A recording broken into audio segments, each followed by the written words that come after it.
बिस्मिल्लाहिर्रहमानिर्रहीम। अस्सलाम वालेकुम। यू सच्ची खबर न्यूज़ के साथ मैं हूं आयशा कमल। सियालकोट से फैजान मुगल की रिपोर्ट के मुताबिक सिटी ट्रैफिक पुलिस सियालकोट ने ईद उल फितर के मौका पर बेहतरीन ट्रैफिक प्लान जारी किया, जिसकी वजह से चांद रात और ईद के तीनों दिनों ट्रैफिक की कोई प्रॉब्लम न हुई। ट्रैफिक पुलिस ने तफरीही मकामात हेड मुराला गैजन पार्क पर मुनासिब ट्रैफिक स्टाफ की ड्यूटी का बंदोबस्त किया हुआ था। ईद उल फितर से कबल लोगों की रहनुमाई के लिए ट्रैफिक प्लान भी जारी किया, जिसकी वजह से किसी किस्म की कोई ट्रैफिक प्रॉब्लम पेश न आई।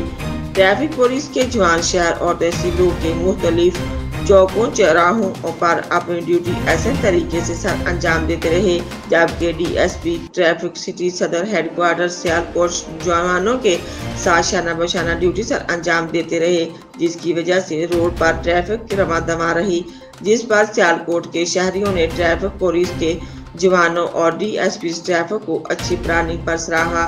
खसूसी तौर पर डीपीओ सियालकोट को ईद उल फितर पर सिक्योरिटी और ट्रैफिक के बेहतरीन इंतजाम पर इनका शुक्रिया अदा किया।